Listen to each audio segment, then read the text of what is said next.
गुरु साक्षात् परब्रह्म तस्मै श्री गुरवे नमः।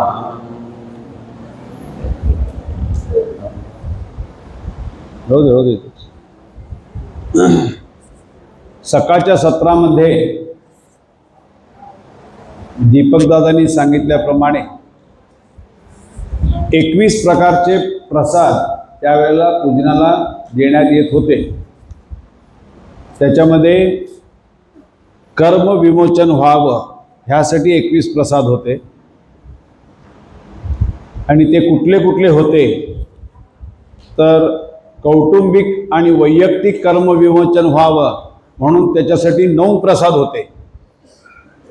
मातृपितृ ऋणानुबंधाचं विमोचन व्हावं म्हणून 3 प्रसाद होते, 10, 11, 12। नंतर जन्मजन्मांतरातील व कुटुंबातील इतरे जनांचा ऋणानुबंध ह्याचं विमोचन व्हावं म्हणून 13, 14, 15 हे 3 प्रसाद होते। आणि 16 ते 21 हे जे प्रसाद होते ते वंशातील देवादिकांचे ऋणानुबंध व वैयक्तिक देवादिकांचे कर्म ऋणानुबंध यांचे विमोचन व्हावे। जीवन केवढं गुंतागुंतीचं बघा, 21 प्रसाद, तेव्हा तो ईश्वरमय अवस्थेला जाणार। आपण कधीतरी विचार केला तर का नुसतं काम होत नाही, हा देव कर ते कर, नवस बोलायचा। नवस का बोलायचं नाही? दादा म्हणाले आता हा माझा मुलगा आहे, मी आजारी पडलो, हा काय म्हणतो पहिलं तुमच्या नावावर घर आहे तर करा, मग तुम्हाला दवाखान्यात नेतो। म्हणजे जन्माला म्हणून सार्थक झालं की नाही? समजलं? म्हणून देवाला नवस बोलायचं नाही। त्यांनी सगळं एवढं घेऊन पाठवलं, त्याला सांगितलं अमुक झालं तर तुझ्या डोक्यावर नारळ फोडीन, म्हणून कधीही नवस बोलायचे नाही। मग हा गुरुमार्ग घेऊन एवढं सगळं त्याचा अभ्यास करून आपल्याला एका सोप्या ह्याच्यात आणून बसवलं, एवढे साधने। म्हणजे एवढं सगळं करण्यासाठी सर्व देवदेवतांना प्रसन्न करून घेऊन जो काही त्रास होईल त्या दरम्यान तो सगळा स्वतः अनुभवला, स्वतः तो त्रास भोगला आणि मग त्याच्यातून काय चांगलं निघतंय तेवढंच आपल्याला त्यांनी देऊ केलं। आणि कोण करतंय? आणि बाबांना पुन्हा प्रार्थना आहे की मला जर त्रास दिला तसा पुढं माझे काम करणाऱ्या सेवकांना कुणालाही त्रास द्यायचा नाही। म्हणजे अशी परिस्थिती कामकाज करतो आणि झुरतो। म्हणजे एवढं सगळं आपल्याला दादाने दिलं, तसं बघितलं तर ते त्यांच्या स्वतःसाठी आणि त्यांच्या कुटुंबासाठी करून आराम राहू शकले असते। पण तसं न करता आपल्या सर्वांच्या अडीअडचणी दूर करून आपल्या सर्वांना या मार्गामध्ये आणून आपलं पण जीवन ईश्वरमय व्हावं इथपर्यंत आपल्याला नेलंय। आणि ते करण्यासाठी जो काही त्रास त्यांनी भोगला ते कुठेही त्यांनी व्यक्त केला नाही, असं कोणीच करू शकत नाही। आणि आता आपण मगाशी जेवणाआधी प्रार्थना वाचल्या, म्हणजे कुटुंब प्रमुखांनी म्हणायची प्रार्थना काय? रोज ही प्रार्थना म्हणायची। त्याच्यानंतर 1100 वेळेला नामस्मरण करायचं। आता आपण साधनेला बसलो की 108 कधी होतात इकडे लक्ष असते। घेतली की त्या मेरू म्हणीकडे लक्ष कधी येतं, म्हणून आपण माळ म्हणून घ्यायची नाही। आता कसं आहे, साधनेवरती सर्वजणांची व्यवस्थित नामस्मरण होऊन 108ला व्हावं म्हणून एकाने माळ घेतलेली असते। पण आपण त्याच्यात वाकून बघतो तिथपर्यंत आलं की नाही, अजूनही संपतंय की नाही, असं होता कामा नये। आणि टोल मारायचे तर काय व्हायचं? हे का केलं आम्ही असं सीडी? तर रोज टोल मारताना रोज एक नवीन साधना, त्याची टोल मारण्याची पद्धत वेगळी, माझी वेगळी, मग हा बसवत ह्याची वेगळी। बरं, एकच हा प्रॅक्टिस होऊन झाला की मग नंतर माझ्याच्या चालत नाही म्हणून हा एक दिवस आला नाही केला की त्याचा भाव वाढला।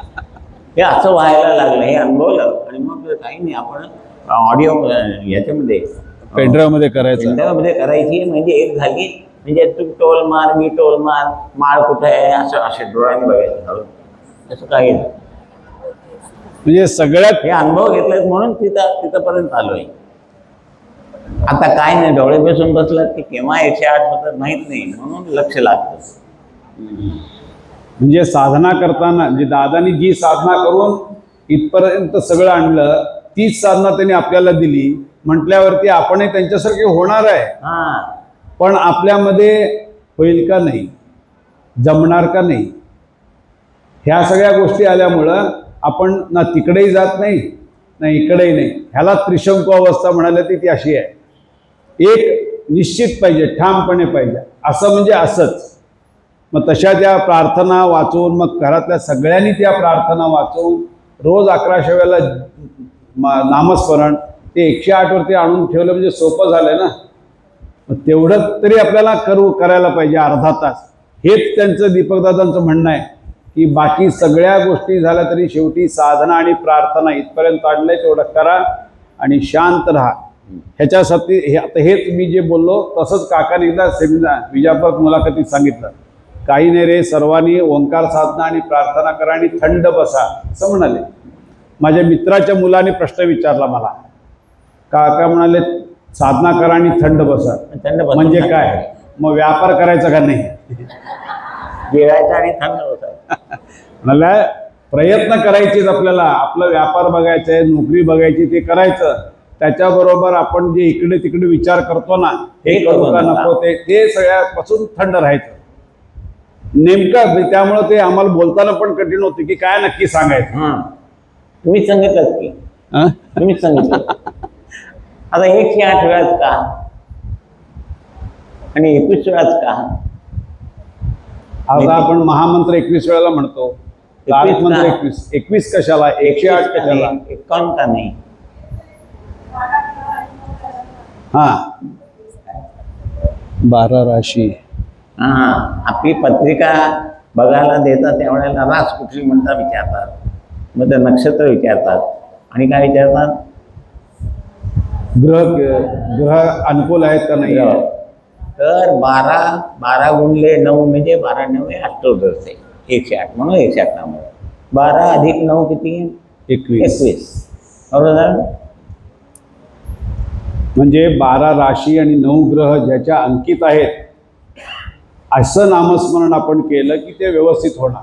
ते ओम श्री साईनाथांमध्ये आहे. 9 अक्षर म्हणजे 9 ग्रह, प्रत्येक अक्षराला उच्चार म्हटले 3 म्हणजे 9 ते 27 नक्षत्र आणि ओम श्री साईनाथा यांना 4 भागाला उच्चार म्हटले म्हणजे 12 राशी.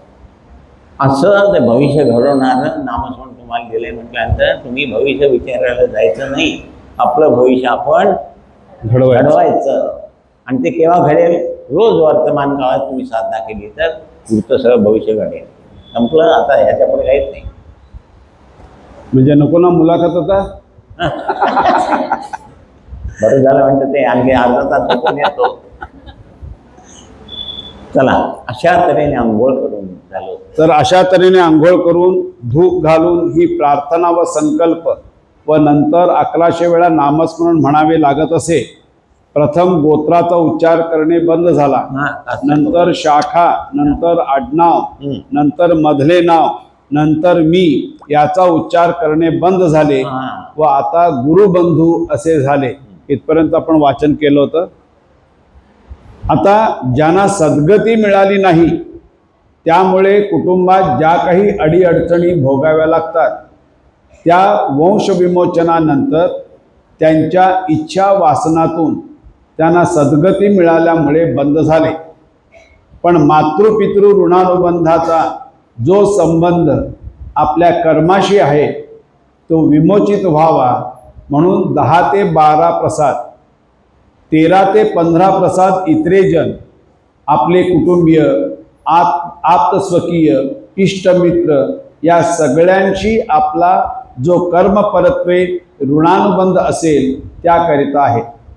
कोणी आपले पैसे घेऊन जातात व नंतर तोंड दाखवित नाही किंवा आपल्या अडीअडचणीला नेमका दुसरा उभा राहतो, हे सर्व इतरे जनांच्या ऋणानुबंधात येते.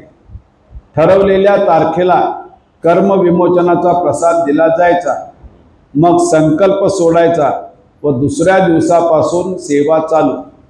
प्रत्येक प्रसाद 9 आठवडे, तो विसर्जन करून दुसरा घ्यायचा.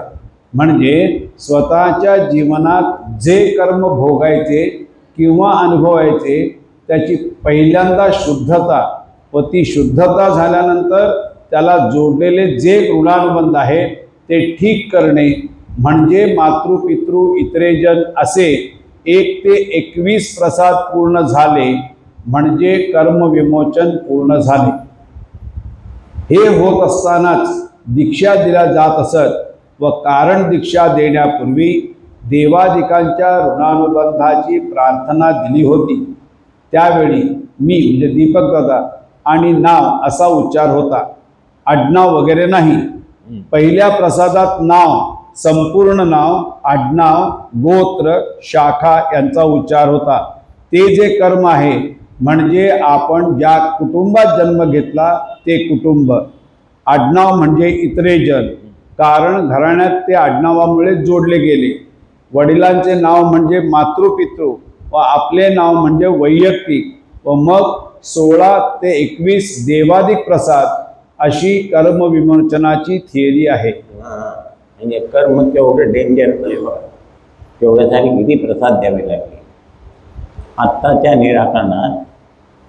आत्ताच्या निराकरणात कुलदेवता, वास्तुदेवता आहेत. आता ग्रामदेवता नाही. वंश विमोचनाचे निराकरण म्हणून सोमवारचे जे दान किंवा शनिवारचे दान सांगतो आणि ओम नमः शिवाय हे 11 किंवा 21 वेळा करणे इतके हे सोपे केलेले आहे. आज हॉलवर लीलाताई आल्या व त्या पाय घासतच आल्या व काल झोपल्या तर 5 मिनिटे डोळ्याची पापणी देखील बंद करता येईना. असा त्रास लीलाताईंना झाला. दादांना देखील कर्मविमोचनाचे प्रसाद दिल्यानंतर असाच त्रास होत असे. म्हणजे काय, मी समजा याचे 50 लाख रुपये देणं आहे, त्याला मी जामीन राहिलो, यांनी बोलायला भोगायला कोणाला लागतं. आपल्या एवढ्या सर्वांच्या ना दादा जामीन राहिले, भोगायला कोणाला लागतं. दादांना भोगायला. कारण प्रत्येकाच्या कर्मामध्ये हात घालून ते ठीक करण्याचा तो प्रसाद होता. आपण जे वैयक्तिक कर्म आणलेले आहे त्यात कुठपर्यंत प्रतिकूलता असेल हे प्रत्येकाच्या बाबतीत वेगवेगळे असते. पुढचे प्रसाद हे विवाह अडथळा, मुंजाबाप, पीराची उपासना, करणी इत्यादींकरिता आहेत. हे पुढले प्रसाद वेळप्रसंगीच आपण देतो. अशा तऱ्हेने सर्व निराकरणे आता 5 प्रसादात विभागलेली आहेत. हे सगळे नाथपंथांनीच केलेले आहे. एका बाईच्या अंगात संचार होत असे महत्वाचं आहे व ती बर्फावर बसत असे. तिला या कर्म विमोचनाच्या बाबत एक मुंबईचे भक्त भेटायला गेले होते. संकल्प प्रार्थनेचा कागद हाती घेण्याआधीच देवीने सांगितले की हे आम्ही करू शकत नाही, नाथपंथ व तुमचे गुरुच हे करू शकतात. आत्तापर्यंत हे कोणीही केलेले नाही आणि कोणीही करू शकणार नाही. म्हणजेच देवदेवता कर्मात हात घालू शकत नाही. आता या संदर्भात सांगतो की दादांनी आमच्यासारख्या सामान्य लोकांना काय दिले याचे अनुभव म्हणजे सांगण्यासारखेच आहेत. आणि ते का सांगायचे तर आत्मनिवेदनमध्ये पहिल्या 5व्या पानावर लिहिले श्री गणेशाय नमः. श्री जगद्गुरु साईनाथ महाराज नवनाथादी पुण्य विभूती यांच्या कृपाशीर्वादाने साधना मार्गात त्यांच्या आज्ञेने जे काही अमृतानुभव अनुभवले ते भक्तगणांना ज्ञात व्हावेत म्हणून त्यांच्याच कृपाशीर्वादाने हे आत्मनिवेदन लिहिण्याची प्रेरणा मला प्राप्त झाली. त्या थोर विभूतींच्या चरणी हे आत्मनिवेदन समर्पण. आपला सेवक दादा भागवत. तर आता दादांना अनुभवले आणि दादा म्हणाले मला इतके अनुभवले, तुम्हाला किती आणि काय येतील काय सांगता येईल. काही थोडे सकाळने सांगितले. आता इथं वाचता येईल. वैजापूरचा एक अनुभव आहे. आपण बरेच लोकांनी ऐकलं असेल की गुप्त धन असतं. म्हणजे आपल्या पूर्वी काय तर बँका वगैरे नसायच्या, तर ते म्हणताना काय करायचे की कणकेमध्ये सोनं किंवा चांदीचे रुपये असं घालून पुरून ठेवायचं आणि मग मेल्यानंतर काय होतं त्याच्यात वासना अडकली होती म्हणून तिथं साफ होऊन राहायचं. पण ते मेल्यानंतर साफ झाल्यावर त्यांना कळतं की आपण चुकीचं केलंय. मग त्याचा सुटका होण्यासाठी काय तर कोण झोपलेला मी येऊ का असा आवाज येतो आणि मग कोण काढायला जो जातो त्यांनी काढल्यानंतर तो मुक्त होतो साप आणि हा परत तिथं सरकवून बसतो. तर अशी एक केस वैजापूरची आमच्याकडे आली की ते मधली तिघाबाबांचं घर असं मधल्या खोलीमध्ये ते ठेवलेलं आणि तिथं 2 फड्याचा नाग असं 12-50 फूट 15 फुटापर्यंत. फुटाचा हा गेला होता. हे गेलं ते आणि कोण कोण गेलं तर ते आपली काका अमोल, आम्ही गोविंद पंडित होता, पंडित होता, नंतर यांना विनू सगळ्यांना सुगंधी होता. म्हणजे का कशावर पाठवलं मी मला विचारलं त्यांनी असं असं आहे काय करायचं. म्हणजे बरेच लोक येऊन गेले बघायला म्हणाले हे का आमचं काम नाही. पहिल्यांदा लोक म्हणायचे आम्हाला त्यातलं किती देतात 50% द्या म्हणाले. 50% द्या. ते म्हणजे आधी काढा आणि जिवंत राहा तुम्ही मग 50% द्या. मग अशी केस आमच्याकडे आल्या. म्हटलं दादा मी सांगतो साईश्वर प्रतिमेपुढे कुठल्याही वाईट शक्तीचं चालत नाही. मग आपण अनुभव घेऊया. मग या 10 जणांना तयार केले आणि मी पाठवून दिले आणि गेल्या पण ते पुढचं सगळं सांगत तर का गेला होता त्याचे.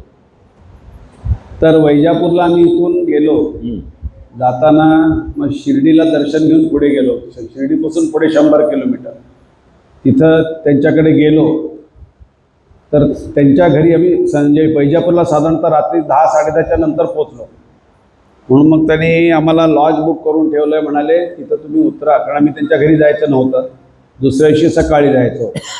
म्हणून मग आम्ही त्या दिवशी लॉजवरती झोपायला म्हणून तिथं उतरलो. ते लॉजमध्ये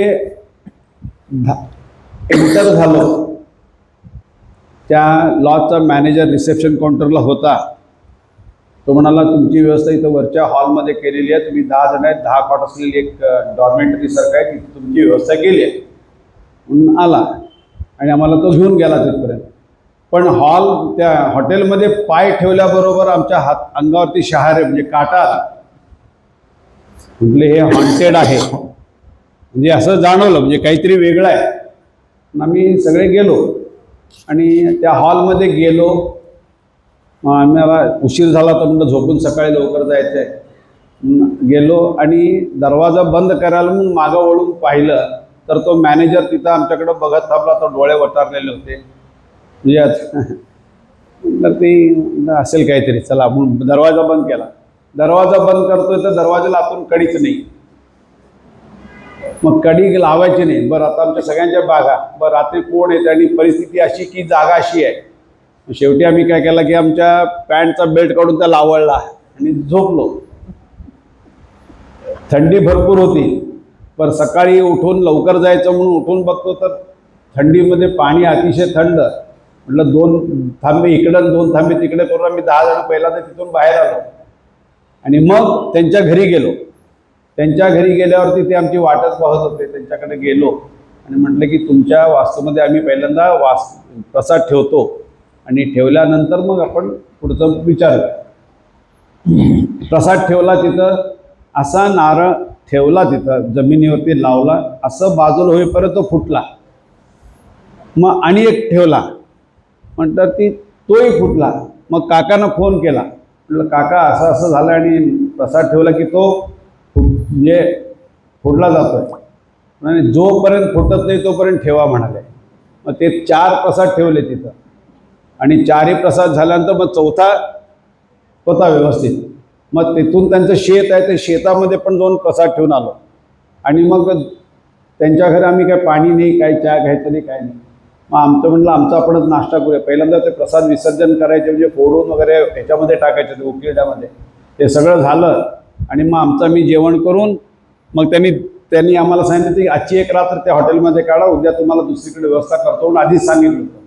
मग त्याप्रमाणे दुसरीकडे गेलो आणि मग दुसऱ्या दिवशी सकाळी आम्ही तिथं अक्षता घातल्या अँटी क्लॉकवाईज आणि ते सगळं घालून झाल्यानंतर आम्ही तिथं बाबा दादांचा आणि पंतांचा फोटो ठेवून पूजा केली त्यांच्या जागेमध्ये आणि पूजा करून आरती म्हटली आणि साधना केली. साधनाला आम्ही 10 जण बसलो होतो. तर त्या साधनेला सगळ्यांना जाणवलं की असं काळं काहीतरी असं निघून गेलं म्हणून. एखादं काळं पाखरू असं निघून गेलेलं कसं जाणवतं ना, तसं जाणवलं. पण काय होतं ते शेवटपर्यंत कळलं नाही. मग ते झाल्यानंतर आम्ही त्यांची जी खोली होती, त्यांचं घर कसं होतं की इकडचं 3 पार्टिशन होतं, 30 बाय 120 एवढी मोठी प्रॉपर्टी त्यांची. त्याच्यामध्ये 3 भावांच्या वाटण्या झाल्या होत्या. एकाला 10/120, अजून एकाला 10/120 आणि अजून एकाला तेवढीच. तर त्याच्यामध्ये दोघांना शेवटपर्यंत जागा मिळाली होती. पण एकाचा प्रॉब्लेम काय होता की त्याचं 10/20 पर्यंत दुकान झालं की ती एक खोली होती, ज्या खोलीमध्ये गुप्तधन होतं आणि त्या खोलीच्या पलीकडे आणि बाकीची जागा रिकामी होती. पण त्याला त्या जागेत जायचं तर भावाच्या जागेतूनच जावं लागायचं. म्हणाला हे मोकळं झालं तर मला सगळं व्यवस्थित करता येईल, पण त्याची पण अडचण होती आणि ते काम व्हायचं पाहिजे. मग तेव्हा जितके जण आले ते आम्हाला सगळ्यांनी सांगितल्याप्रमाणे, कोण मांत्रिकाला तुम्हाला 50% द्या, तू काढून घेऊन जा, 50 उरलेल्या मी वापरतो. दुसरा आला आम्हाला 25 द्या, पण तो हात लावायला आणि आत आला की पळूनच घ्यायचे, अशी परिस्थिती. तर त्या ज्यांच्या कुटुंबात आम्ही गेलो होतो त्यांना पण वाटलं कसले कसले मांत्रिक आले, कोण स्वामी आले आणि काय गेले, पण काही कोणाच्या हात झालं नाही. हे काय पायजामा शर्ट घालून आले करणार आणि काय. पण हे आत गेले होते, आम्ही आत होतो त्यांच्या घरामध्ये, ते मात्र बाहेर होते. काय व्हायचं होऊ दे त्यांच्याकडे, यांचं काय व्हायचं ते होत. साहजिक आहे, कारण त्यांना भीती बसते. त्याच्यामागं काय होतं की त्यांच्या एका भावाने काय विचार केला की असं काय असत नाही, आपण काढूया. म्हणून त्यांनी कुलपाला हात लावून ते कुलूप तोडायचा प्रयत्न केला. 2च दिवसात त्याची बायको वारली. इतकं डेंजर. मग अजूनही काय त्याला बरं नसेल, झालं असेल म्हणून. आणि 1 वर्षानंतर काय त्याची मुलगी गेली. त्यामुळं मग ती धास्ती बसली, त्यामुळे कोणी हात लावायला तयार नव्हतं. मग आम्ही ते प्रार्थना, साधना, आरती सगळी झाली आणि म्हटलं की ते आमच्याबरोबर 2 कोल्हापूरचे गुरुबंधू होते. एक गड इंग्लजचा सचिन म्हणून होता आणि कोल्हापूरचा रमेश तुरे म्हणून. ते 2 जण आमच्यावर होते. ते कुलूप रिपेरीचं वगैरे काम करतात, त्यांना माहिती होतं. मग त्यांनी 20-25 वर्षापासून ते बंद होतं. त्याच्या अगोदर कितीतरी वेळेला प्रयत्न करण्याचं पण झालं नव्हतं, पण ते कुलूप बदललं होतं. ते तोडलं आणि दरवाजा उघडायचं तर आत सगळी माती भरली होती, कारण त्या वापरत नव्हता ना, त्यामुळं माती घुशीने घरं वगैरे केलेली असं होतं. ते कसं बसं ढकललं आत आणि बाबांचं नाव घेऊनच पहिलं पाऊल आत टाकलं आणि ते मातीवर उकरून बाहेर काढून बाजूला काढली सगळी. आणि मग फावडा कुदळ सगळं आमच्या बरोबर होतं. ते सगळं काढून झाल्यावरती मग आतले काय काय काढले तर पहिल्यांदा पेटी, ट्रंक मिळते ना, पत्र्याची ट्रंक होती, ती पेटी मिळाली, ती बाहेर काढली. मग त्यांनी काय केलं, आम्हाला पोती दिली एक 15-20. ते म्हणाले की हे त्याच्यातनं काय येते ते कोणाला कळू नये, तुम्ही ते पेटीत घालून वरती ठेवूया म्हणून. नंतर मग ते पोत्यामध्ये घालून ते वरती देऊन पाठवलं. असं करता करता आम्ही गेलो. म्हटलं आधी आम्हाला कळलं होतं की साप आहे 2. म्हटलं आता कसं, म्हटलं काय नाही, म्हटलं बाबांचं नाव घेऊन जा. पण तिथं काय साप आम्हाला दिसला नाही. आणि मग ते सगळं सामान काढून वरती घेऊन जाऊन त्याच्या घरामध्ये ठेवलं. जसं ते पोत्यात घालून त्याचं तसं जाऊन ते ठेवून होतं. आम्ही 10 जण होतो. जाऊन त्यांच्या घरामध्ये हॉलमध्ये ठेवलं. तिथं बघितलं तेव्हा काय काय होतं, चांदीचा हंडा होता मोठा. चांदीचे रुपये नाही, चांदी सोन्याचे रुपये होते, सोन्याचे कॉईन होते. हे पहिल्यांदा बघितलं मला. तांब्याचे पैसे होते, दागदागिने होते, असं भरपूर होतं. ते सगळं एकत्र असं ठेवलं आणि म्हटलं आता काढून द्यायचं काम होतं आमचं, झालं, आता तुम्ही ते बघा, पण त्याआधी काम करूया. म्हणाले जरा गोमूत्र घ्या. गोमूत्र त्याच्यावरती शिंपडलं.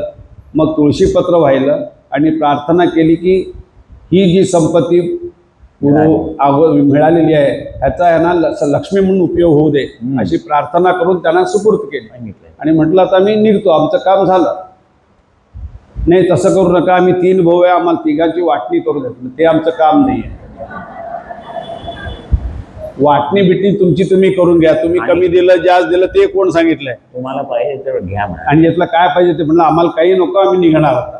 आणि तिथून बाहेर येऊन मग नंतर जेवण वगैरे करून नंतर शिर्डीला गेलो.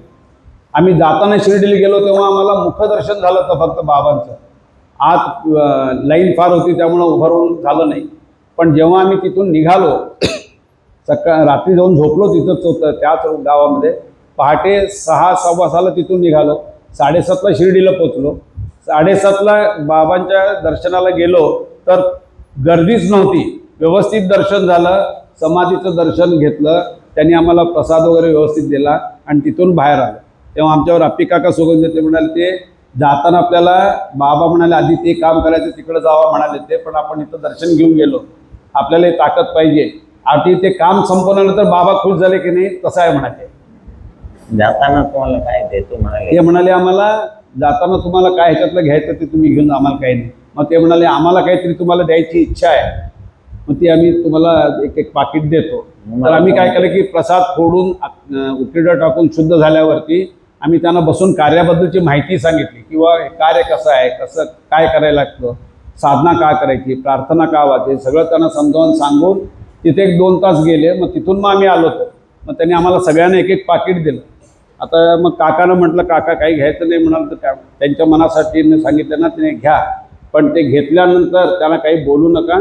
तिथून निघालात की सरळ विजापूरला आल्यावरती शंकराच्या महादेवाच्या मंदिरात जावा, तिथं ते पाकिट तसंच ठेवा, काढून किती आहे काही बघू नका, ते तिथं ठेवा. घरी जाऊन आंघोळ करून जानवं बदलूनच मला भेटायला या. नाहीतर हे माझ्या आमच्याकडची बाजू झाली. नाही, ही आमच्याकडची बाजू झाली. पण आम्ही तिथं काय काय करतो ना, हे सगळं लाईव्ह इन्फॉर्मेशन काकांना घर बसल्या मिळत होती. ते माध्यमामधून सांगत होते की असं असं घर आहे, पुष्पकुंज. ते म्हणाले असं असं घर आहे, ते 3 भाग आहेत, मध्ये 3च पायऱ्या आहेत, आणि त्या घराला पुष्पकुंज म्हणून नाव आहे. आणि तू सांगतो म्हातारा कोणतं मूळ पुरुष असेल तो माध्यमातून आलेला माझा आहे, तू आहेस तिथं बरं आहे, मी आहे तिथं बरं आहे. तू मला उगीच कशाला घालवायचा प्रयत्न करू नये. म्हटलं मी आहे तो बरा आहे, पण तू आहेस तो बरा नाही आहेस, म्हणून तू जा. पण अंगावर ऐकायला वाटतंय त्यांची काय परिस्थिती आहे ते पण विचारा. तेव्हा त्यांनी म्हटलं तू ते काय चकत्या दिल्यास की नाही, ते आता त्यांच्या घरामध्ये दे, म्हणजे म्हणजे प्रतिमा. सगळ्यांना बरं, म्हणजे प्रतिमा. आता आपण बोलतोय, पण त्यावेळची परिस्थिती वेगळी होती. आणि आज ते कुटुंब व्यवस्थित 3घांची घरं झाली आहेत आणि दुकानं झाली आहेत, आणि त्यांच्या घरामध्ये एक व्यक्ती आजारी होती, ती आज जाते का उद्या अशा परिस्थितीला होती. आणि त्या व्यक्तीची मिसेस आणि आप्पी काका सुगंधीची मिसेस, त्या दोघी सख्या बहिणी. त्यामुळं ते बरं नाही आहेत म्हणून भेटायला आप्पी काका तिकडे गेलेले असताना हे सगळं कळलं. तेव्हा त्यांच्या घरामध्ये बसून त्यांनी एक दिवस का होणार नवरा बायकोनी साधना केली, आणि म्हणाले आल्यावरती आम्ही नंतर काकांना सांगून बोलतो म्हणून. मग त्याच्यानंतर मी हे सगळं करून आलो. ती व्यक्ती नंतर आराम झाली. जाण्याच्या परिस्थितीत असलेली व्यक्ती आराम झाली. त्यांच्या एका मुलाला बरं नसायचं वरचेवर, तो नीट बोलायचा नाही, नीट वागायचा नाही, तो बरा झाला. म्हणजे ह्या सगळ्या गोष्टी त्याच्यातून एक निमित्त लागतं. हे सगळं निवारण करायला मी केवढी साधना केली होती. म्हणजे हे पाठबळ कोणाचं होतं? दादा बाबा. मग दादांचा मी एकटाच लाडक आहे का? माझ्या पाठीशी दादा आणि तुमच्या पाठीशी नाही आहेत. मी हा विचार केला, म्हटलं आता या प्रतिमेमध्ये कुठल्याही वैशक्तीचं चालत नाही ना, मग तुम्ही जावा तुमची. आता दुसरा अनुभव असा आहे की कार्य दादा नेहमी सांगायचे ना, देवाच्या इच्छेने स्थापन झालेलं आहे. त्याला एक कथा आहे. एक आमच्या विजापूरमध्ये निर्मला बाई रानडे म्हणून बाई होत्या, 9 वारी पातळीसाच्या, आमच्या आईची मैत्रीण. त्या कधीही केंद्रावर आलेल्या नाही, पण रोज देवीला उठून प्रार्थना करते सकाळी की माझं काहीतरी सार्थक कर, जीवनाचं सार्थक कर. तर त्या देवीने स्वप्नात एक दिवस येऊन सांगितलं तिला, जीवनाचं सार्थक करणं हा आमचा विषय नाही, तो गुरूंचा विषय आहे. तर तू माहेरी, त्यांचं माहेर कारंज गाव, लाड कारंज, अमरावती जवळचं, तर तिथं तू गुरुना विचार. मग हे तिथे माहेरी गेल्या असताना तेव्हा नरसिंह सरस्वतीने सांगितलं, तू इतक्या लांब कशाला आलीस, तू जिथे राहतेस विजापुरात तिथेच माझ्या इथे स्थापन झालेलं कार्य आहे. आणि तो बोळ दाखवला आणि आमचं घर दाखवलं. नीट आहे का? त्या बाई विजापूरला आल्यावर त्या बोळात शोधत आल्या. आणखीन एक पाटणकरांचं घर होतं, त्यांच्याकडे दत्ताचं काहीतरी चालायचं, त्यांच्याकडे गेल्या. पण मला हे नाही म्हणाले, मला स्वप्नात दाखवलेला असा दरवाजा, असा समोर बोळ आणि इकडच्या बाजूला जिना असं दाखवलंय. मग ते म्हणाले पाटणकर तुम्ही आठल्यांच्या घरी जावं. हे तिथनं त्यांचं पाटणकरांचं घर त्या पंथ्याचं, 3 घरं सोडून यांचं घर, आमचं घर त्या नक्की. आणि आल्या दरवाजा बघितल्यामुळे हात बरोबर आत आल्या. मी गेल्यानंतर ते म्हणाले असं असं मला हे झालं होतं, तर तुमचं काय कुठं काय आहे? म्हटलं चला तुम्ही वरती. हातपाय धुतला आणि वरती आल्या आणि म्हणजे हां असंच दाखवलं होतं मला काहीतरी, म्हटलं असं जीवनाचं काहीतरी सार्थक व्हायला पाहिजे. आणि म्हटलं जीवनाचं सार्थक व्हायचं म्हणजे काय, माहीत काय आहे तुम्हाला? तुम्हाला पेरू पाहिजे, पण मी तुम्हाला सीताफळ दिलं, कारण तुम्हाला पेरू म्हणजे काय माहीत नाही आहे. मग सीताफळाला तुम्ही पेरू म्हणणार का? कळलं? मग जीवनाची सार्थकता म्हणजे काय? तर दादाने सांगितलं, इथून गेल्यानंतर 3 लोकात न अडकता 4थ्या लोकात जर गेला तर जीवनाची सार्थकता झाली. हे 3 लोक म्हणजे भवसागर आहे. पण त्यांनी आपलं मागितलं. मग त्यांना मी गुरुप्रसादचं पुस्तक दिलं आणि अर्धा कप दूध दिलं, कारण सवाष्णबाई होती आणि सगळं. मग ते वाचलेली आणखीन मग म्हणायचं माझ्या मनाचं समाधान झालं म्हणाले. म्हणजे केंद्रावर त्या येत नव्हत्या, पण त्यांना स्वप्नात दाखवलं आणि त्या हुडकत आल्या. आता तुम्हाला ह्याच्याविषयी प्रूफ काय पाहिजे? हे दुसरं झालं. नंतर थिएटरमध्ये आता बसलेले एक सय्यद काझी नावाचा एक मुसलमानचा मनुष्य होता. हां, सय्यद काझी, त्यांना मुंबईला नोकरी होती.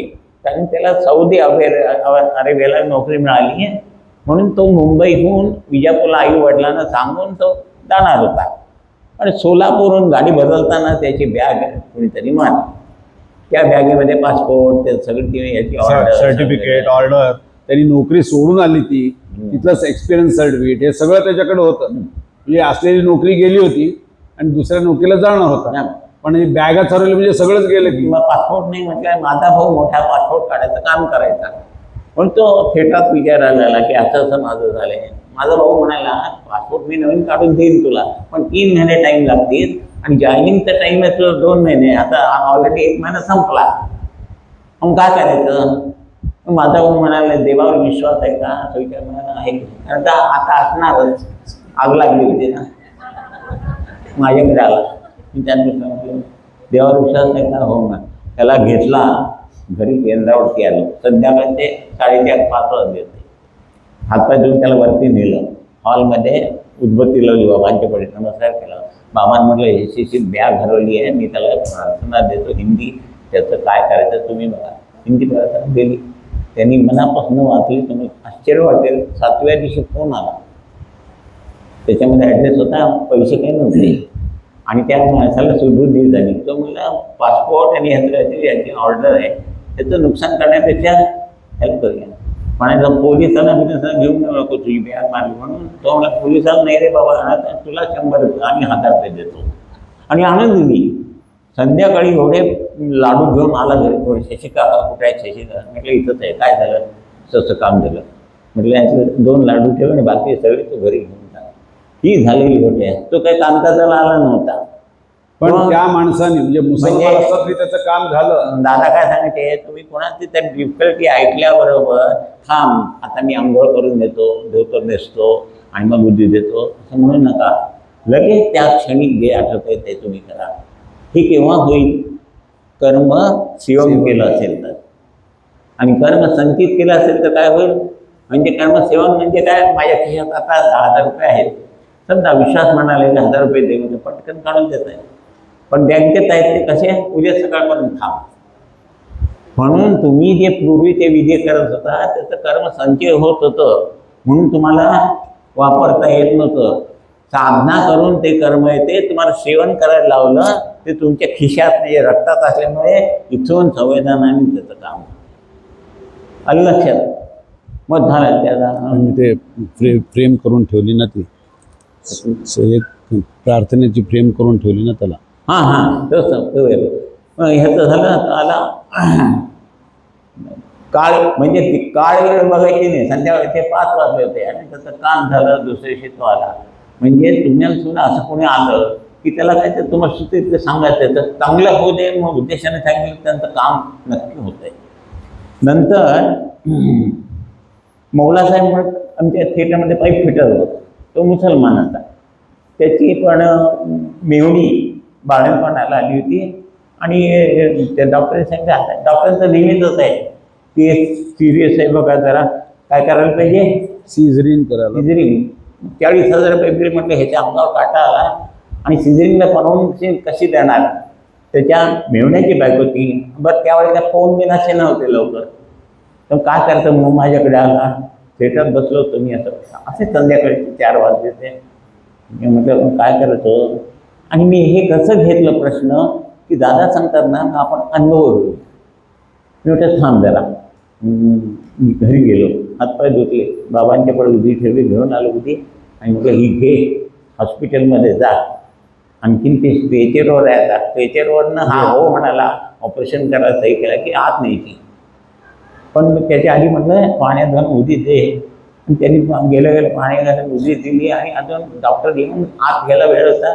स्ट्रेचरवर बांधतील. तो आला आणि अक्षरशः आमच्या बाबांच्या मोठ्या थिएटरमध्ये ऑफिसमध्ये बसून रडायला लागला. तुम्हाला केवढ्या मोठ्या संकटात नसलं. त्यावेळेला आमच्या थिएटरमध्ये राजा ज्यांनी पिक्चर लागला होता. इतकी जुनी गोष्ट आहे. धर्मेंद्र हेमा मालिनीचा आमचं थिएटर होतं आणि तिथं हा पिक्चर. म्हणजे ह्या गोष्टी मी लक्षात ठेवल्यात. इथं तो ते काम करता लागला. मला दुःख सांगितलं लगेच. म्हणजे काहीतरी आपल्याजवळ आहे, कारण सेवन केलेलं आहे आणि त्याचा उपयोग त्याला होतोय. दुसरी आता पुढची गोष्ट तर भारी आहे. प्रकाश अंबारे म्हणून एक मुलगा. मी सकाळी काय करायचो, फिरायला जायचो असं 6-6:30ला. 7 वाजता आले की आंघोळ करून मग फिरून येत असताना एक असा मुलगा येत होता रस्त्यावर. ते म्हणजे काय ते जिवंत मुलगा, चालायला सुद्धा होत नव्हतं त्याला. त्यांनी बघितले नाही असं पाणी. गेलो त्याच्या जवळ. काय झालं बिचारा वगैरे, काय झालं म्हणाले. काय विचार नका म्हणाला. सगळे दवाखाने झाले, सगळे झाले. आमचे आई वडील म्हणतात कधी हा मरेल. ही इतकी वाईट परिस्थिती. पण तिथून म्हैसूर रेस्टॉरंट म्हणून असं दिसत होतं. म्हणजे जिथं थांबून बोलत होते तिथून वळून बघितली. यांचं ज्यांच्या घरासमोर एक हॉटेल होतं त्याच्या मागच्या बाजूला यांचं घर सांगितलं. तिथं म्हटलं ते म्हैसूर रेस्टॉरंट दिसतंय ना, दिसतंय म्हणाला. आणि चालणं म्हणजे काय, इथून तिथं पण जायला अर्धा तास. तर तिथं कुणाला तरी घेऊन ये, म्हणजे तुझ्यावर काहीतरी उपाय करता येईल. बरोबर आहे. मग मी सांगून माझं काम गेलं, मी विसरून नाही गेलो. पण आला मग 8 दिवसांनी आला. मग त्याला निराकरण सांगितलं. मग आम्ही गाडी करून त्यांच्या गावाला गेलो. त्यांच्या घरात गेलो तर गणपती बसवलेला असायचा. तो यावर्षीचा गणपती पुढच्या वर्षी विसर्जन करायची पद्धत आहे. म्हणजे कुणी सांगितलं. आणि त्याला पूजा नाही, काही नाही, काय. पण सगळं घरातलं वातावरण बघितलं तर भकास. म्हटलं मी सांगितलं ऐकणार असेल तर सांगतो. मी ऐकतो म्हणाला. मग म्हणजे गणपती पहिला विसर्जन करा. म्हणजे कोण मरतील घरातले ते शेतात नेऊन पुरायचे. ते शेतामध्ये गेला होता तर भयान शेत. मग तिथं अक्षता टाकल्या सगळ्या. आम्ही काय सांगायचं ते त्याला सांगितलं आणि आम्ही विजापूरला निघून आलो. तिथून 50 किलोमीटर त्याचं गाव होतं. दिवस गेले. आम्ही पण समजा रोज काम करायला येतात जातात. काय कुणाला लक्षात ठेवायचं. 2 वर्ष 2.5 वर्ष झाल्यावर एक दिवस असं पांढरे स्वच्छ पायजमा शर्ट घालून आला. उभा रे, हे बघ हा दिसतो. मी बागेत बसलो होतो. ते सगळं अंगण नाही विचारे ओळखलं का काका मला. तर कसं ओळखणार, मी तर मुलगा बघितलेला एकदम धडका कुठला. म्हटलं नाही ओळखलं. तो प्रकाश अंबारे. प्रकाश अंबारे त्याचं नाव. मी मरायला घातलं होतो तो. आता माझं लग्न ठरलंय तर तुम्ही लग्नाला बोलवलेलं आहे. मी थिएटरात गेलो होतो तर सांगितलं बागेत गेले म्हणून घेतला. आणि नंतर लग्नावर 3 मुली झाली. काय आश्चर्य, म्हणजे खरोखर आश्चर्य आहे. तो काय कामकाज म्हणजे बोलायला रस्त्यावर भेटलेला आणि त्याला बोलवला. आणि हा अनुभव म्हणजे अतिशय. त्याचं झाल्यानंतर परवा सांगितलं मी तुम्हाला. सखाराम परेश्वर त्यांचं आडनाव, उदगीर गाव. दुपारच्या वेळेला फोन आला. म्हणजे मुलगा आहे, ऑस्ट्रेलियाला आहे आणि व्यायाम करत असताना 2 हातात हे सांगितलं की काल. आणि रडा म्हणजे अक्षरशः फोनवर 2 आई वडील रडतच होते. कारण का ऑस्ट्रेलिया कुठं, विजापूर कुठे, कसं जाणार आणि काय करणार.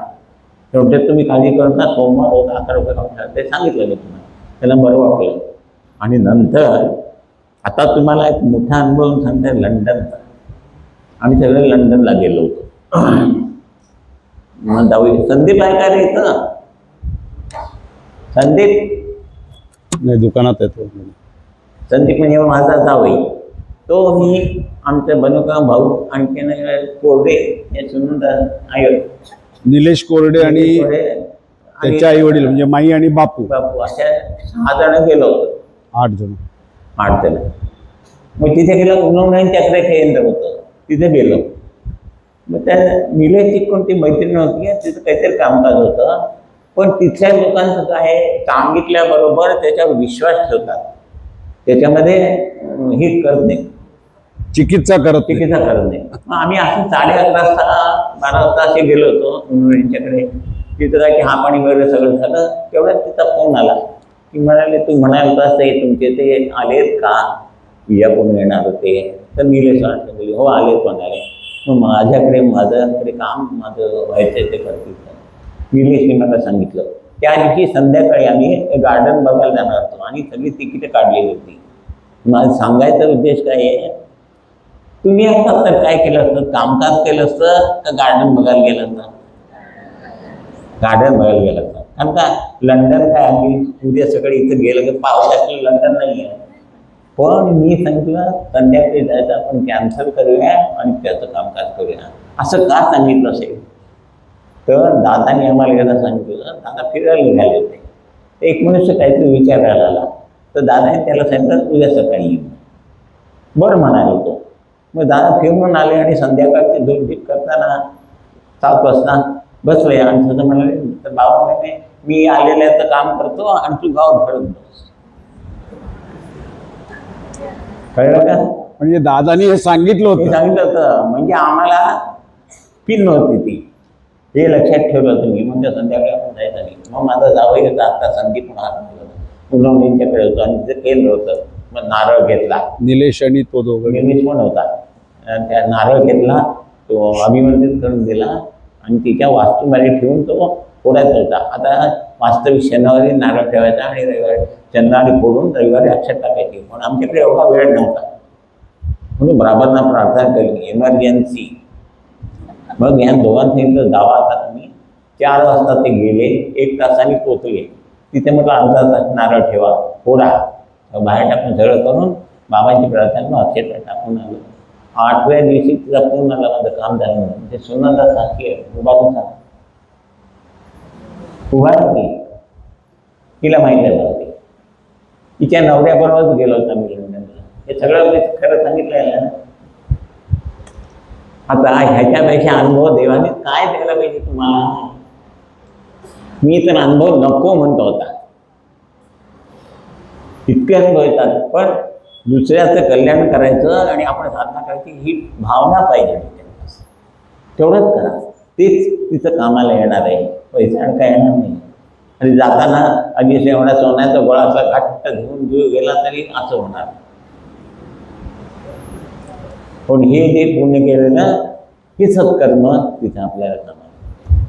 हे सगळे अनुभव सांगून झाले. आता पुढं अनुभव पाहिजे होते, ऐकायचे होते ना, म्हणून अनुभव सांगितले या दरम्यान. अजून खूप आहेत तसे सांगायला, पण महत्वाचे तेवढेच आठवत नाही ताईने राहायला म्हणून सांगितलं.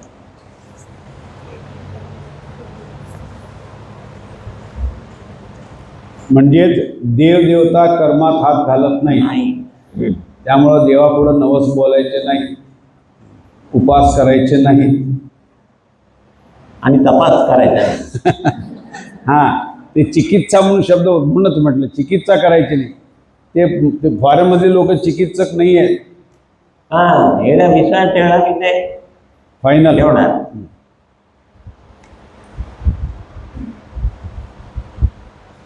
इथं दत्ता दया करी सारखं, दत्ता दया करी म्हटलं की दया कधी करणार. ते फॉरेनचे लोक आरती म्हणायचे त्यांना 100% लाभ पाहिजे. आपल्याला का होत नाही तर दादा म्हणे दत्ता दया करी म्हणत नाही तर अजून काम केलं तेव्हा. पण ते दत्ता दया करीचा अर्थच कळत नाही. ते म्हणे दत्ता दया करी म्हणून त्यांना जसं ऐकलं तसंच म्हणणार. तिथं नाना प्रश्न, अजून नोकरी मिळाली नाही, मुलीच लग्न झाली का. आता प्रत्येक वेळी अ उ म यातील गाठ ओलांडल्यानंतर म्हणजे ऐहिक प्राप्तीचा त्याग केल्यानंतरच पुढची पारमार्थिक प्राप्ती होत असे. ही सिद्धता करण्यासाठी ओंकार हा होताच व हे असे एक एक सिद्ध करण्यासाठी दादा स्वतः साधना करीत असत. 32 शिराळ्याला म तत्व सिद्ध झाल्यावर ओंकाराचे ते वलय पूर्ण झाले आता आज आपण जो ओंकार करतो त्यावेळी आपल्याला पूर्ण वलयाचा लाभ होतो आहे, पण सिद्धता करण्यासाठी 1978 ते 1983 अशी 5 वर्षे लागली. प्रत्येक अक्षरात अ उ म 2 अवस्था म्हणजे ऐहिक व पारमार्थिक आणि 3 स्थित्यंतरे म्हणजे उत्पत्ती स्थिती लय, म्हणजे प्रत्येक अक्षरात उत्पत्ती स्थिती आणि लय अशी 9 स्थित्यंतरे आहेत. आम्ही वाडीला असताना एक गुरुजी म्हणाले होते की वाडीत एकही मुसलमान राहत नाही, नदीच्या पलीकडे त्यांची वस्ती आहे. एक मुसलमान नावी आहे, तो सकाळी इकडे येतो व संध्याकाळी पलीकडे जातो.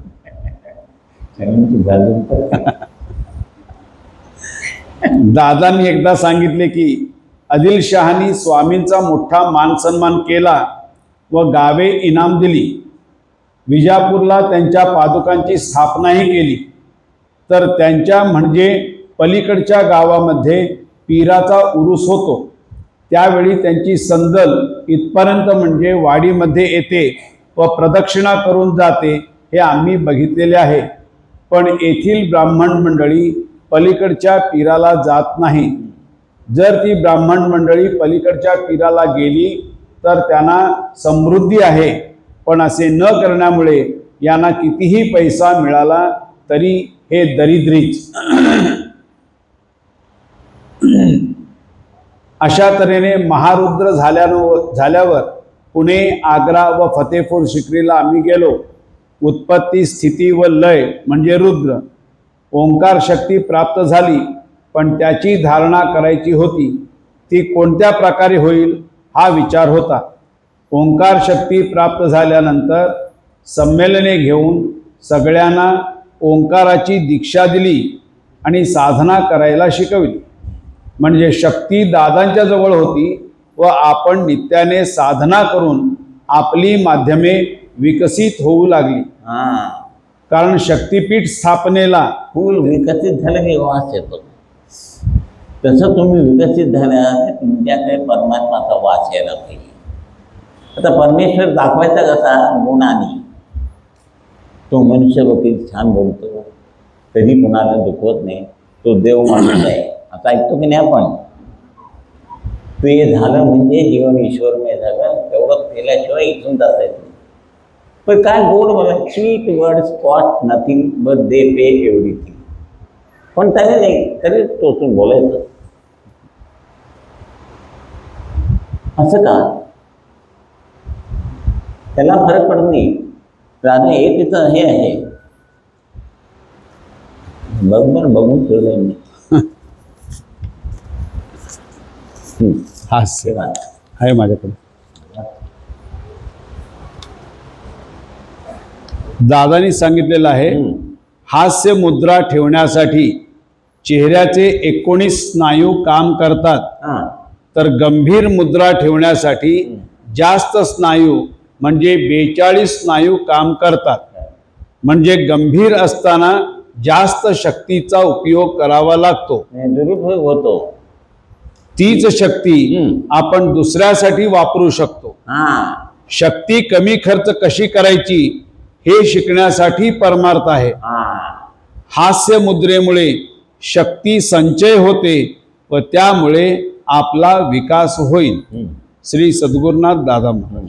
सकाळ म्हणून संध्याकाळी साधना करायची आणि दिवसभर असं आचरण करायचं.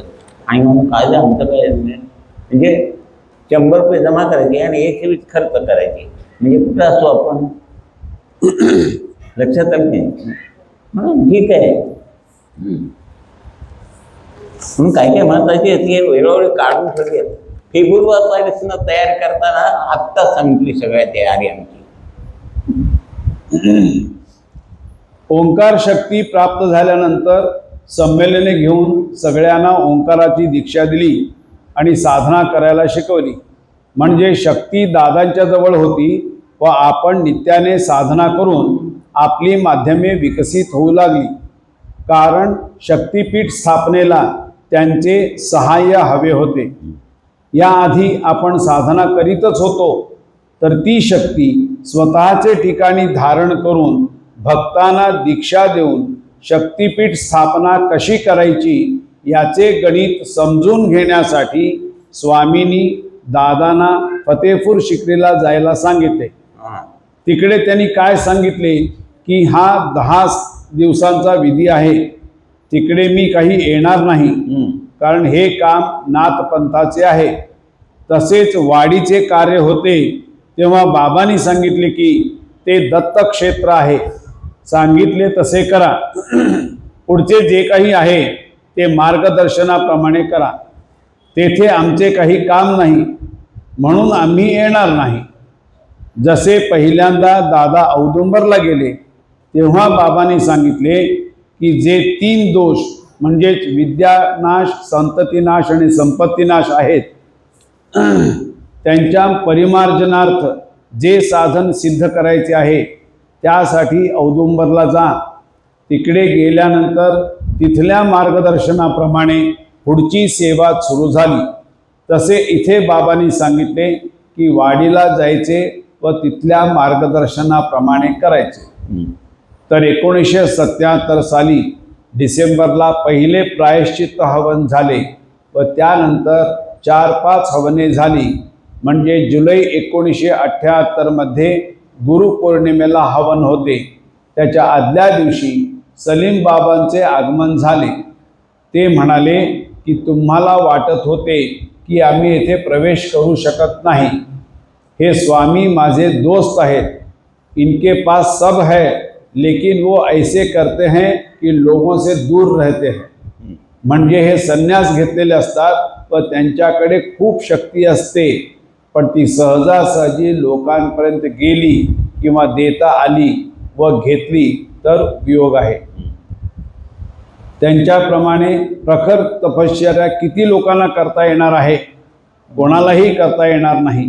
त्यामुळे विभूती म्हणाले, हम लोग क्या करते हैं, जितना भक्त झुका है उससे ज़्यादा हम झुकते हैं, इसलिए भक्तों को दे सकते हैं. हम ऐसे लेके नहीं बैठते कि हम विभूतियाँ हैं और हमारे पास इतनी शक्ति है, ऐसे हम नहीं करते. भक्त जितना झुकता है उससे ज़्यादा हम झुकते हैं और ऐसे झुकने में हमें अफसोस नहीं है. हाँ, म्हणून ते माहिती आहे, दिया उसका भी भला, नहीं दिया उसका भला. लाइट दिया उसका भला, नहीं दिया उसका भी भला. जिसने मुझे दिया तांबे का उसे देतो सोने का. मी तेवढे उच्च आचार. पण स्वामी तसं नाही. स्वामी म्हणे कोण सेवा करेल त्याला देईल. पण ते सलीम बाबा आणि तिथं गुरुपौर्णिमेच्या वेळेला दीपत्या मनात ते सलीम बाबा इथे कसे येणार, कारण ते मुसलमान, हे संन्यास, कट्टर संन्यासी. पण ते आल्यावर म्हणाले तुमच्या दृष्टीने आम्ही आहोत, पण आम्ही 2 आत्मेत आहोत आणि दोन्ही लोकांच्या कल्याणासाठीच कार्य करतो. आणि सलीम बाबा आले आणि त्यांनी त्या मार्गदर्शनाप्रमाणे नंतर आम्हाला सांगितलं का सुपारी दिली आम्हाला सर्वांना आणि ते कार्य पुढे चालू झालं आणि इथंपर्यंत आलं. 67 साली आमच्याकडे केंद्र स्थापन झाले. म्हणजे आज किती वर्ष झाली बघा, जवळजवळ 55 नाही जास्त 58 वर्ष झाली अव्यात चालू. एकही दिवस सकाळची 8ची साधना आरती, संध्याकाळचं धूप दीप थांबलेलं नाही. घरात कार्यक्रम असला तरी सुद्धा शशिकाका थांबायचे, काकू कार्यक्रमाला जायची. सख्या बहिणीच्या लग्नाला, टाइम का सख्या बहिणीच्या मुलांच्या लग्नाला सुद्धा जात झालं का बघ? झालं ते बात बोला लागत नाही. लवकर जातात का?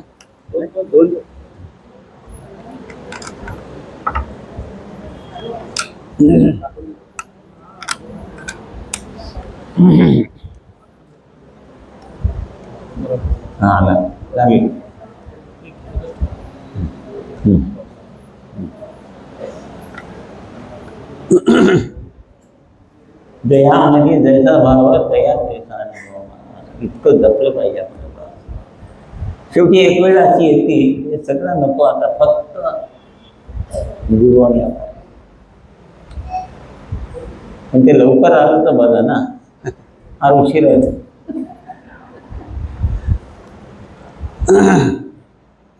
ते दोस्त म्हणाले याचा अर्थ असा की ऐतिहासिक दृष्ट्या सलीम बाबा व स्वामी हे समकालीन होते व म्हणून पुढले गणित समजून घेण्यासाठी स्वामींनी त्यांच्याकडेच पाठवले. आता ओझोन वायू कमी झाल्यामुळे वातावरणातील मारक शक्ती पृथ्वीवर येईल, सूर्याची किरणे आत येतील व त्रास होईल.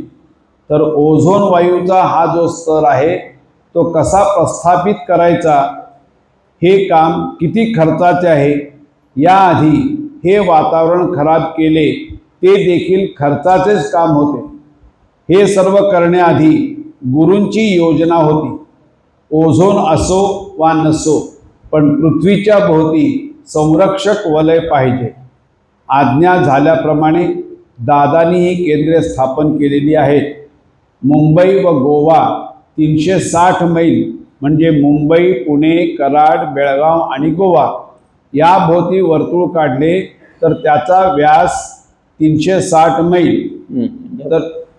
तर हे 360 मैल व्यासाचे वलय निर्माण झाले व एकदा हे धारण झाले की ते वाढत जाईल. आता असे वाटते की ते पृथ्वीभोवती आत्तापर्यंत धारण झालेले असले पाहिजे. तर हे असे वलय कसे धारण करायचे, तर मुंबई केंद्राच्या पलीकडे कुठेही जायचे नाही, तसेच गोव्याखालीही कुठे जायचं नाही. असा प्रवास मुंबई, पुणे, कराड, गोवा, तर कधी गोवा, बेळगाव, पुणे, थोडे दिवस मुंबई व पुन्हा गोवा, असा 2.5-3 वर्षे प्रवास चालू होता. वर्षाला 25-30 हजार, तर या 5 वर्षात 1.5-2 लाख मैल प्रवास झाला. कुठेही गेले की रात्रीच बॅग भरून ठेवत असू व सकाळी सांगतील तिकडे जायचे. कारण प्रेरणा होईल तेथेच वास्तव्य व साधना करायची होती. कराड येथे 32 शिराळा की जेथे दादांना अटॅक आला व त्याच वेळी तेथे शक्तीचे आगमन झाले. नंतर धारणा व शक्तीपीठ स्थापना झाली. त्यावेळी म्हणजे एप्रिल 1983ला शक्तीपीठ स्थापनेच्या वेळी कोणाकोणाला बोलावले होते? मुंबई, पुणे, कराड, बेळगाव, गोवा व रत्नागिरी. आता यावेळी म्हणजे 1995मध्ये मुंबई, पुणे, बेळगाव, गोवा, नागपूर यांना बोलावले होते. आता हा असा बाण मारायचा हे गणित त्यावेळी सांगितले. हेच गुरु आहेत की ज्यांच्या चरणी राहिलो असता आपले कल्याण होईल. आता पुढचा प्यारा आहे ना, तो अतिशय महत्वाचा आहे. तेव्हा नीट ऐका. चहा तयार आहे. ठीक आहे. चहा घेऊन येऊया आणि मग वाचू. म्हणजे 10 फ्रेश झाल्यावर हा महत्वाचा पारा बरोबर आहे का? सच्चिदानंद सद्गुरु साईनाथ महाराज की जय. श्री गुरुदेव दत्त सदानंदाचार्य कोट. सच्चिदानंद सद्गुरु श्री पंत महाराज. श्री सद्गुरुनाथ दादा महाराज की जय. श्री गुरुदेव दत्त.